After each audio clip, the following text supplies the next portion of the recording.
2014년입니다. 우리 교회로서는 더없이 기쁘고 의미 있는 해입니다.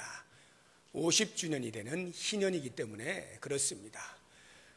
이미 제가 몇 주 전부터 희년의 개념과 정신에 대해서 말씀을 드렸기 때문에 이제는 그리 낯설지 아니한 단어가 되었으리라 생각이 듭니다. 제가 희년을 맞이하게 될 우리 교회의 2014년을 생각하면서 과연 무엇을 표로 정해야 될까 고민을 많이 했습니다. 이 생각 저 생각 많은 단어들이 떠올랐습니다. 실제로 여러분들에게 말씀을 전했던 그 내용 속에도 제가 주제로 삼을까 싶었던 내용들이 많이 있습니다. 그러나 그 가운데서도 저의 마음을 사로잡은 한 단어가 독특하게 있었는데 그것이 바로 하나님의 은혜입니다. 그래서 2014년 희년의 때에 우리 교회의 표를 오직 하나님의 은혜라고 정하였습니다. 여러분들이 이제 매일 예배를 드리실 때마다 보시게 될 오직 하나님의 은혜, 이것을 한 해 동안 잊지 않으실 수 있기를 바랍니다. 제가 이 하나님의 은혜를 가슴에서부터 담아내면서 눈만 감으면 떠오르는 찬양이 있었어요. 301장. 우리 어르신들은 지금 눈 감고 부르자 해도 같이 부르실 수 있는 거죠. 지금까지 지내온 것 주의 크신 은혜라. 주의 한이 없는 주의 사랑 어찌 이루 말하랴. 자나깨나 주의 손이 항상 살펴주시고 모든 일을 주 안에서 형통하게 하시네. 이 찬송이 제 마음 가운데 물밀듯이 다가오면서 희년의 때에 과연 우리 교회가 무엇을 생각해야 될까? 다른 그 어떤 것보다 우선하여 하나님의 은혜, 이것을 생각해야 되겠다라는 마음이 들어서 이렇게 표를 정하게 된 것입니다. 이제 저는 오늘 이 바울의 고백을 통해서 잠시 같이 말씀을 나누려고 하는데, 우리가 읽었던 고린도전서 15장 10절 말씀을 다시 한번 보시기 바랍니다. 우리 자막도 좀 띄워주시고요. 거길 보시면 내가 나 된 것은 이라고 해서 사도 바울이 자기 자신이 하나님의 은혜를 어떻게 받았고 받은 은혜를 따라서 내가 어떻게 살았고 그래서 나는 어떠한 삶을 산다라고 하는 이야기를 고백하고 있는데, 여기에 부평 동북교회 희년에 생각해야 될 은혜를 대입해서 부평 동북교회가 부평 동북교회 된 것, 이렇게 하면 너무 길어지니까 그래서 부평 동북교회를 우리라고 하는 짧은 단어로 바꾸어서 한번 해볼까 합니다.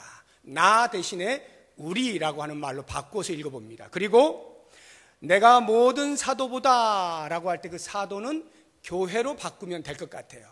우리가 모든 교회보다 이렇게 해서 우리 다시 한번 10절 말씀 읽어봅니다. 바꿔놨네요.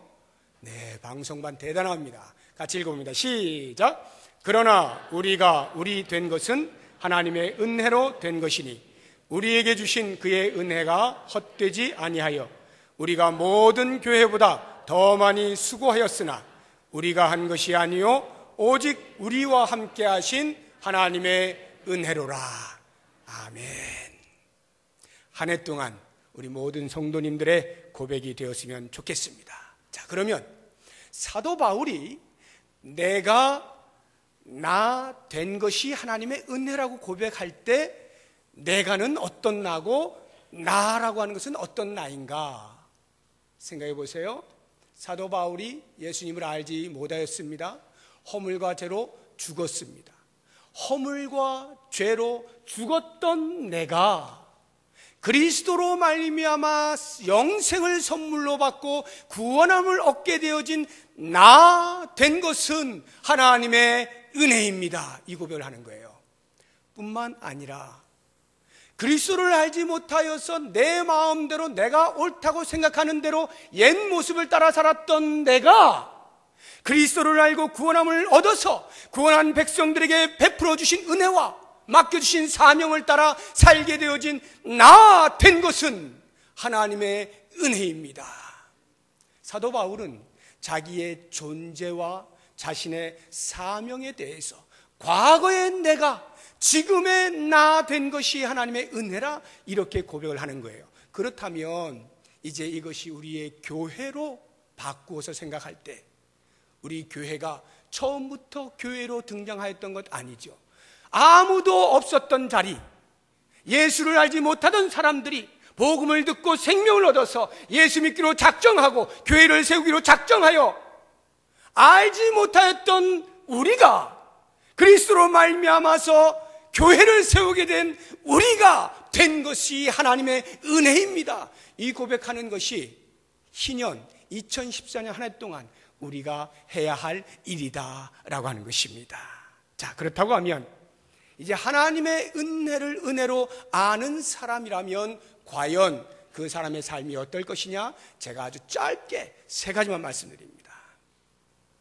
오늘 희년 선포식이 있기 때문에 시간이 많이 가서 제가 말씀을 오히려 짧게 하겠습니다. 하나님의 은혜를 은혜로 아는 사람에게 나타나는 특징 세 가지. 첫 번째, 감사입니다. 은혜를 아는 사람은 반드시 감사하게 돼 있어요. 사도 바울은 그의 모든 서신서에서 계속해서 감사를 얼마나 많이 이야기했는지 모릅니다. 교회들을 세워놓고 그 교회가 말씀으로 잘 자라나는 걸 보면 너희들이 나의 기도에 감사가 되었다 라고 표현을 합니다. 뿐만 아니라 자기 자신이 하나님께서 나를 충성되이 여겨 직분을 맡기신 것에 대하여 내가 감사한다 라고 표현을 하고 있습니다. 뿐만 아니라 우리 주 예수 그리스도로 말미암아 우리에게 승리를 주시는 하나님께 감사한다, 이와 같은 고백들이 곳곳에 묻어나와 있습니다.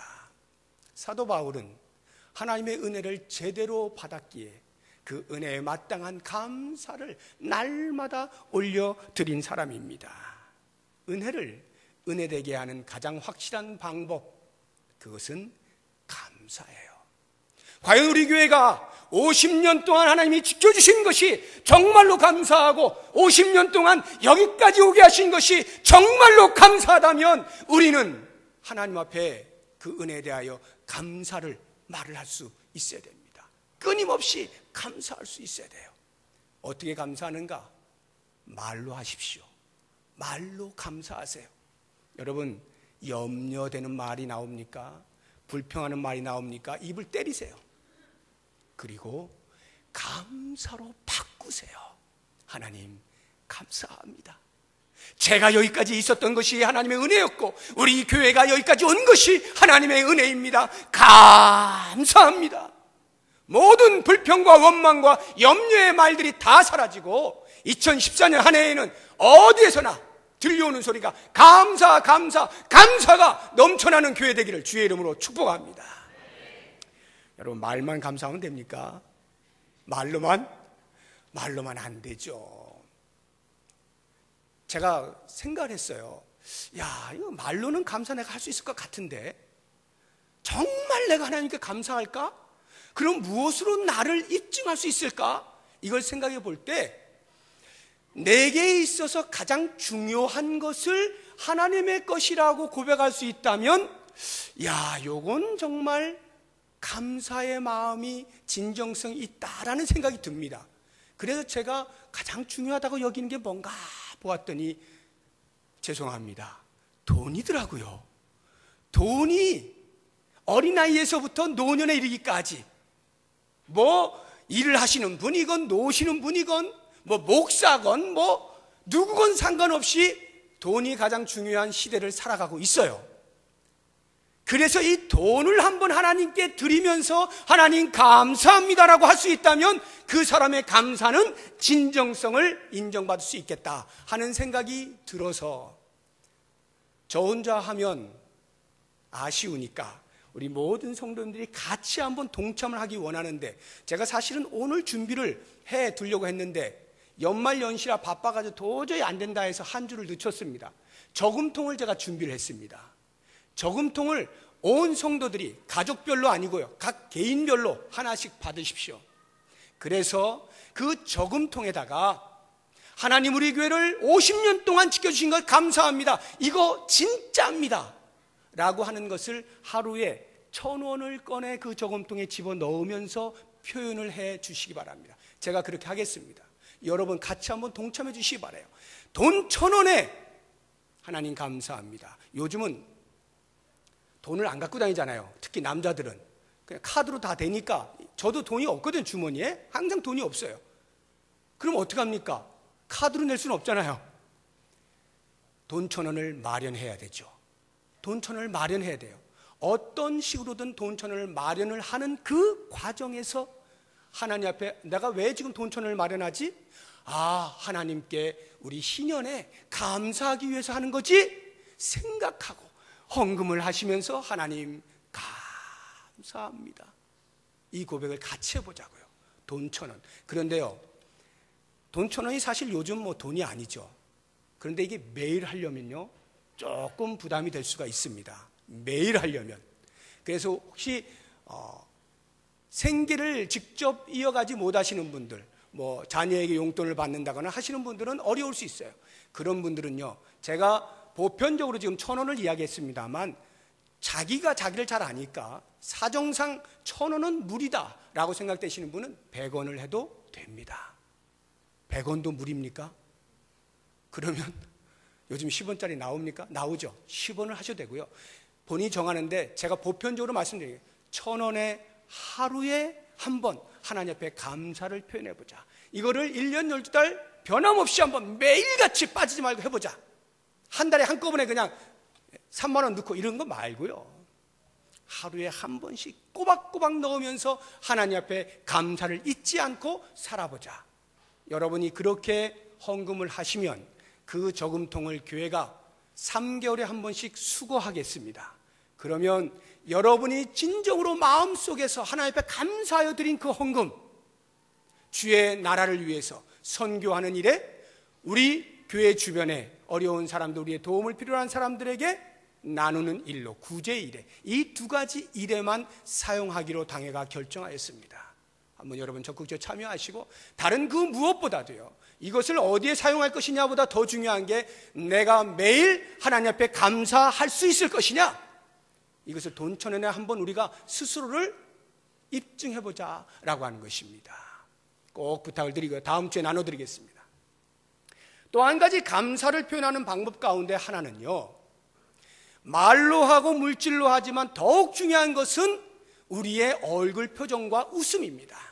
감사가 있는 사람은 얼굴이 찌그러지지가 않아요. 감사가 있는 사람은 얼굴이 이렇게 우울하지가 않습니다. 언제나 웃음꽃이 피는 거죠. 웃음꽃이 피면 어떤 현상이 벌어지느냐, 일반 사람들은 두만강 푸른 물에 이런 거 부르지만 우리 성도들은 예수님 없이 못 살아 이러면서 찬송을 부르게 되어 있어요. 저는 원하기로 이번 2014년 신년회 때에 우리 교회 구석구석 어디를 가든지 찬송의 소리가 끊어지지 않길 바라고, 그 일로 인하여서 웃음이 활짝활짝 펴나가면서 웃음 보따리가 막 흘러져 있는 그러한 교회 될 수 있기를 주의 이름으로 축복합니다. 이렇게 은혜를 알아 감사하시는 분들은 그 다음 행보가 반드시 있는데요, 사도 바울이 그 길을 걷는 거예요. 그 하나님의 은혜가 나에게 헛되지 않기 위하여 나는 다른 모든 사도들보다 더 많이 수고한다.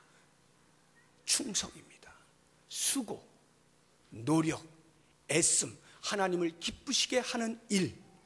은혜를 아는 자는 반드시 그렇게 되어 있어요. 여러분, 은혜라고 하는 것은 값없이 받는 겁니다. 값없이 받았다라고 해서 값싸게 아무렇게나 지불하면 안 돼요. 로또 맞은 사람들 통계가 한결같이 폐인된다는 거 아니에요?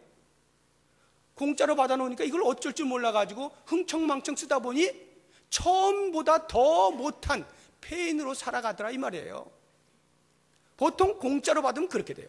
그런데요, 여러분, 하나님께서 우리에게 베푸신 구원의 은혜라고 하는 것은 우리는 공짜로 받았지만 하나님은 가장 값비싼 것을 치른 거예요. 예수 그리스도 당신의 아들, 그 고귀한 피를 다 쏟아 부어서 그 값으로 매길 수 없는 어마어마한 것으로 우리를 사신 거예요. 우리가 그 은혜를 받았기 때문에 그 은혜를 값싸게 만들면 안 되죠. 은혜를 헛되게 하지 않기 위하여 나는 그 누구보다 더 충성하겠노라. 교회적으로 하면 이 땅에 있는 어떤 교회들보다 우리 교회가 하나님 앞에 최선을 다하여 충성을 하겠노라고 다짐하는 것, 이것이 은혜를 아는 사람의 모습이에요. 우리 교회가 50년 동안 하나님의 은혜로 여기까지 왔다라고 한다면 앞으로의 50년, 앞으로의 100년이 또한 하나님의 은혜로 될 것임을 바라보면서 하나님이 우리에게 맡기신 사명에 대하여 우리가 마땅히 충성을 다해야 할 것입니다. 사랑하는 여러분, 교회가 충성한다고 할 때, 하나님을 기쁘시게 한다고 할 때 무엇으로 할 수 있어요? 크게 두 가지죠. 하나는 하나님의 잃어버린 백성을 찾는 것.